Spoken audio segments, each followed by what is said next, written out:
آخری سوال. دوبارہ جانے کا ارادہ ہے جہنم میں، مطلب یہ دوبارہ جائیں The damage has been done. اور آپ سے بات چیت کا دروازہ ہو گیا ہے بند.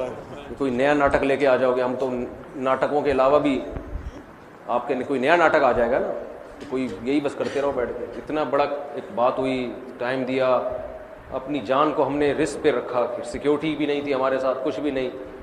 ہم نے کہا کوئی بات نہیں یار، کچھ ہو جائے خاندانی سے. تو کسی نے بڑا اچھا کہا کہ مفتی صاحب ایسا نہ ہو کہ مفتی صاحب جہلم میں چوتھی شادی کر لیں. جہلم میں کہیں مفتی صاحب چوتھی شادی نہ کریں. اور میرے ایڈمن اس بات پر گواہ ہے. میں نے اس سے جب یہ جن کو شکست ہوئی نا، میں نے کہا دیکھو ہم نے ان کے خلاف کوئی میمز نہیں بنانی، ہم نے ان کو رسوا نہیں کرنا، جو ہونا تھا ہو گیا ہے، حق واضح ہو گیا، باطل واضح ہو گیا.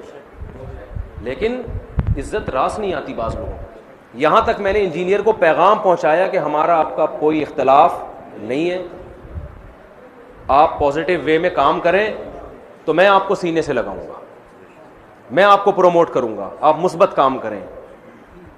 تو میں نے خود پیغام پہنچایا، اور جتنی میمز بنی ہے میری طرف سے ایک بھی نہیں بنی. لیکن وہی ہے کہ عزت راس ہی نہیں آ رہی. وہ پھر 2 گھنٹے کے کلپ میں چیلنج، اور میں یوں کر دوں، میں دیوبندیت کو جڑ سے اکھاڑ کے پھینک دوں گا. فضول قسم کی باتیں. آپ میں کچھ شرم ہی نہیں آ رہی آپ کو یار.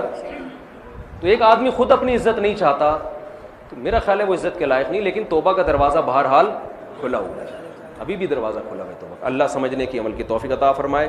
وما علینا الا البلاغ. الحمد للہ رب العالمین والعاقبۃ للمتقین والصلاۃ والسلام علی رسول الکریم وعلی آلہ وصحبہ اجمعین.